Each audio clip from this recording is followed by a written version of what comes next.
Hi friends, welcome to నాటు వైద్యం. ఈరోజు మనం చాలా మంది నాకు కాల్ చేసి అడుగుతున్నారు, హస్తప్రయోగం చేయవచ్చా, అసలు చేయకూడదా, లేదా దీనివల్ల ఏమైనా లాభాలా లేదా నష్టాలని చాలా మంది కూడా నాకు కాల్ చేసి అడుగుతుంటారు. వాళ్ళకు ఉన్నటువంటి సమస్యల గురించి కూడా వాళ్ళు ఎక్స్ప్లెయిన్ చేస్తుంటారు. వీటి వల్లనే ఈ సమస్యలు వస్తున్నాయని కూడా చాలా రకాల డౌట్స్ అడుగుతుంటారు. హస్తప్రయోగం వల్ల కొన్ని వందల మంది దీనికి అడిక్ట్ అయ్యి చాలా రకాల సమస్యలు ఎదుర్కొంటున్న వాళ్ళు కూడా ఉన్నారు. ఓకే, సమస్యలు లేని వాళ్ళు కూడా ఉన్నారు, నేను కాదనడం లేదు. బట్ ఈ సమస్యలు అనేటివి అసలు దేని వల్ల కలుగుతాయి, హస్తప్రయోగం వల్ల నిజంగానే ఇలాంటి సమస్యలు వస్తాయి, వీటి గురించి అన్ని కొన్ని వీడియోలు కంటిన్యూగా తీస్తానండి. హస్తప్రయోగం మీద ఎలాంటి డౌట్స్ ఉన్నా ఆ వీడియోలు అన్ని మీకు పూర్తిగా క్లారిటీ ఇస్తాయి. సో ఈ రోజు మనం హస్తప్రయోగం వల్ల లాభమా నష్టమా, ఒకవేళ ఎలాంటి లాభాలు ఉంటాయి, ఎలాంటి నష్టాలు ఉంటాయి, చేసుకోవచ్చా చేయకూడదా, ఈ డౌట్ చాలా మందిలో ఉంది. ఎందుకంటే హస్తప్రయోగము అధికంగా చేస్తే సైడ్ ఎఫెక్ట్స్ వస్తాయి, సమస్యలు వస్తాయని చాలా మంది చెప్తూ ఉంటారు, న్యూస్లో వింటూ ఉంటాం, యూట్యూబ్లో చూస్తూ ఉంటాము. కానీ చేసుకోకుండా కంట్రోల్ చేసుకోలేరు. అలా చేసుకోకుండా ఉన్నా కూడా చాలా రకమైనటువంటి సమస్యలు కూడా వస్తున్నాయి. మరి అప్పుడు ఏం చేయాలి? హస్తప్రయోగం గురించి సంపూర్ణంగా మనం తెలుసుకుందామంటే ముందు దీని మీద కొంత అవగాహన అనేది ఖచ్చితంగా యూత్ తెలుసుకోవాల్సిన అవసరం ఉంటుంది.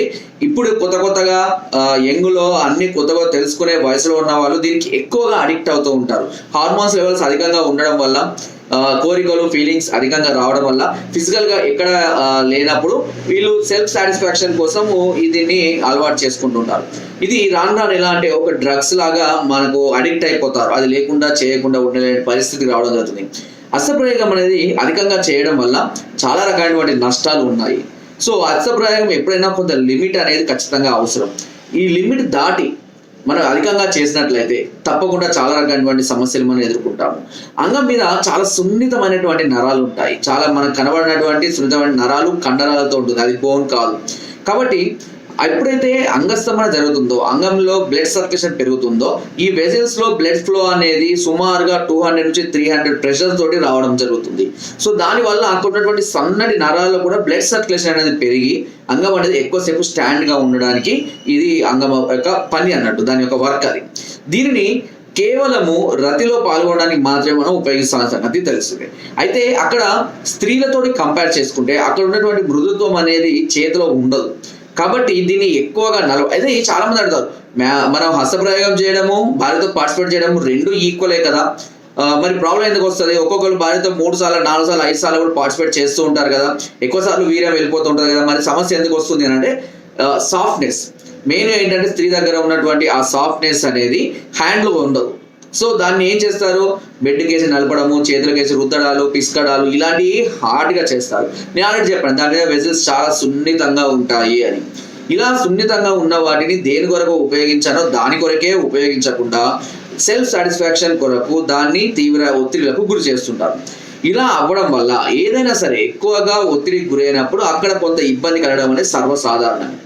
ఇలాంటి సందర్భాలలో చాలా మందికి అంగస్తంభన సమస్యలు, ఎందుకంటే ఆ వెజల్స్ దెబ్బతిని బలహీన పడిపోయి బ్లడ్ సర్క్యులేషన్ అనేది తగ్గిపోతుంటుంది, కండరాలకు బలం ఇవ్వదు.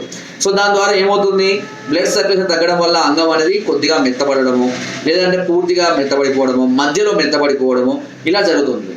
కొన్ని సందర్భాల్లో స్పర్మ్ ఆపేటటువంటి కెపాసిటీ కూడా లేక త్వరగా స్ఖలనం అయిపోతుంది, అంటే శీఘ్ర స్ఖలనం, ప్రీమెచ్యూర్ ఎజాక్యులేషన్ అంటారు. ఇలా జరుగుతూ ఉంటుంది. కొన్ని సందర్భాల్లో చాలా మంది ఏం చేస్తుంటారంటే హస్తప్రయోగం మంచిది కాదు, దీనివల్ల సైడ్ ఎఫెక్ట్స్ వస్తున్నాయి, ఈ అంగస్తంభన సమస్యలు వస్తున్నాయని తెలుసుకొని దాన్ని హఠాత్తుగా ఆపేస్తారు. అలా సడన్గా ఆపేయడం వల్ల చాలా రకాలైనటువంటి ఫ్లక్చుయేషన్స్ బాడీలో జరుగుతూ ఉంటాయి. మైండ్ ముందు చాలా డిస్టర్బ్ అవుతూ ఉంటుంది. అండ్ అదే విధంగా చేసుకోకుండా కంట్రోల్గా ఉండడం వల్ల దేని మీద కూడా మనం కాన్సన్ట్రేట్ చేయలేకపోతుంటాం. కొన్ని సందర్భాల్లో అనుకోకుండా ఫీలింగ్స్ కానీ కోరికలు కానీ ఏదైనా మూవీస్ లాంటివి చూసి కోరికలు కలిగినప్పుడు ఏమవుతుందంటే ఆటోమేటిక్గా హార్మోన్స్ రిలీజ్ అవుతాయి, స్పర్మ్ రెడీ అయిపోతూ ఉంటుంది. కానీ వీరము అనేది బయటికి రావడం లేదు. కాబట్టి ఏమవుతుందంటే వీళ్ళు పడుకున్నప్పుడు ఏదైనా ఎవరైనా ఊహించుకుంటూ పడుకోవడం కానీ, లేదా ఏదైనా రద్దు చేస్తున్నట్టు కళలు లాంటివి రావడం వల్ల కానివ్వండి స్పర్మ్ అనేది లీక్ అయిపోతూ ఉంటుంది. సో దీనివల్ల స్వప్న స్ఖలనం అంటారు, దీన్ని స్వప్న స్ఖలనం, నైట్ ఫాల్ అంటారు. వీర్యం అనేది రాత్రి నిద్రలో పడిపోవడం జరుగుతుంది. ఇది ఉదయం లేచాక చాలా ఇబ్బందికరంగా ఉంటుంది. ఇంట్లో పేరెంట్స్ చూపించుకోలేరు, బయటికి లోపలికి వెళ్ళి వాష్ చేసుకోవడం కొంచెం ఇబ్బందికర విషయం. ఇలాంటి కొన్ని రకాలైన సైడ్ ఎఫెక్ట్స్ వచ్చే అవకాశాలు కూడా ఉన్నాయి. అయితే దీనివల్ల కొన్ని లాభాలు కూడా ఉన్నాయి. ఏంటి ఆ లాభాలు అంటే హస్తప్రయోగాన్ని లిమిట్గా చేసుకోవాలి. ఎన్ని రోజులకు ఒకసారి చేసుకోవాలి? సుమారుగా 3 days ఆర్ 4 days 5 days ఇలా ఫీలింగ్ కంట్రోల్ చేసుకోలేము అని అనుకున్నప్పుడు చాలా మృదువుగా సున్నితంగానే దాన్ని మనం హస్తప్రయోగం చేసుకోవాల్సి ఉంటుంది. చేసుకోవద్దు అని నేను ఏనాడు చెప్పలేదండి. చాలా మంది అడుగుతుంటారు, మళ్ళీ నాకు కామెంట్స్ కూడా పెడుతున్నారు, మీరే చేసుకోవద్దు అంటారు మళ్ళీ చేసుకోమంటారు అని కూడా అంటారు. అధికంగా చేయొద్దు, లిమిట్గా చేసుకోండి, ఏం ప్రాబ్లం ఉండదు. దీనివల్ల ఏమవుతుంది, వీర్యం స్ఖలనం అయిపోయిన తర్వాత మళ్ళీ వీర్య కణాలు అనేవి ఫ్రెష్గా రెడీ అవుతూ ఉంటాయి. రెండోది హార్మోన్స్ డెవలప్మెంట్ అవుతూ ఉంటుంది. హార్మోన్స్ అనేవి బ్లడ్ లో కలవడం వల్ల మనకు బాడీకి యాక్టివ్నెస్ అనేది కూడా పెరుగుతూ ఉంటుంది, ఇమ్యూనిటీ లెవెల్స్ కూడా పెరుగుతాయి. కాబట్టి చేసుకోకూడదు అనేది ఏం లేదు. అండ్ మైండ్ డిస్టర్బెన్స్ నుంచి ముందుగా బయటకు వస్తుంది, మైండ్ చాలా ప్రశాంతంగా అవుతుంది, పీస్ఫుల్ గా ఉంటుంది మైండ్ కూడా. ఎందుకంటే చాలా మంది అలవాటు పడి ఉండి ఒకేసారి ఇలా చేయడం వల్ల మైండ్ కూడా స్ట్రెస్ అనేది తగ్గుతూ ఉంటుంది. దీన్ని లిమిట్ గా సున్నితంగా చేసుకోవడం వల్ల ఎలాంటి సమస్యలు కానీ ఎలాంటి సైడ్ ఎఫెక్ట్స్ కానీ రావు జీవిత కాలంలో కూడా. అయితే కొంతమందికి ప్రస్తుతానికి ఎలాంటి సమస్యలు రాకపోయినా, ఎలాంటి ప్రాబ్లమ్స్ వాళ్ళు ఫేస్ చేయకపోయినా ఫ్యూచర్ లో కూడా కొంతమందికి వచ్చే అవకాశాలు కూడా లేకపోలేదు. ఎందుకంటే వీళ్ళు హస్తప్రయోగానికి బాగా అలవాటు పడిన తర్వాత, మ్యారేజ్ అయిన తర్వాత భార్యతోటి కొద్ది రోజులు కలిసిన తర్వాత ఈ ప్రాబ్లమ్స్ ఫేస్ చేస్తున్న వాళ్ళు చాలా మంది కూడా లేకపోలేదు.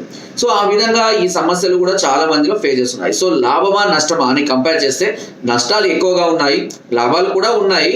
బట్ ఏదైనా సరే నేను చెప్పేది ఏంటంటే లిమిట్, అతిగా చేయకండి, లిమిట్గా చేసుకోండి. దీనివల్ల ఎలాంటి సైడ్ ఎఫెక్ట్స్ కానీ ఎలాంటి సమస్యలు కూడా రాకుండా ఉంటాయి. కొంతమంది దీని మీద టెన్షన్స్ పెట్టుకొని దీని గురించి స్ట్రగుల్ అయిపోయి మెంటల్గా ఫిజికల్గా వీక్ అయిన వాళ్ళు కూడా చాలా మంది ఉన్నారు. అండ్ పెళ్లిళ్ళు చేసుకోవడానికి కూడా భయపడే వాళ్ళు కూడా చాలా మంది కూడా ఇప్పుడు ఉన్నారు. దీనికి అద్భుతమైనటువంటి ట్రీట్మెంట్ కూడా మన దగ్గర ఉంది. ఎస్పెషల్గా దీనికి సపరేట్గా హస్తప్రయోగంతో బాధపడుతున్న వాళ్ళకు మనం సపరేట్ ట్రీట్మెంట్ కూడా ఇస్తామండి. వీటి గురించి సపరేట్గా మెడిసిన్ కూడా తయారు చేస్తాము. నరాల బలానికి, హార్మోన్స్ డెవలప్మెంట్కి, స్టామినాకి, అండ్ అంగం మీద నరాలు మళ్ళీ పునర్జీవితం చేయడానికి పౌడర్ ఉంటుంది, 5-6 రకాల మాత్రలు ఇస్తాము, ఆయిల్ ఇస్తాము. ఇలా 2-3 రకాల కోర్సెస్ ఉంటాయి. సో హెవీ డోసెస్ అండ్ తక్కువ డోస్ ఉంటుంది, స్టార్టింగ్ డోస్, బేసిక్ డోస్ ఉంటుంది, హెవీ డోసెస్ ఉంటాయి.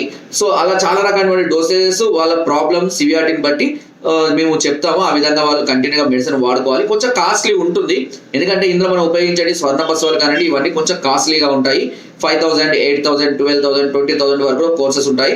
కంటిన్యూగా ఒక 4 months అట్లా కోర్సు లాగా వాడుకున్నట్లయితే తప్పకుండా అది పూర్తిగా క్యూర్ అవ్వడం అనేది జరుగుతుంది.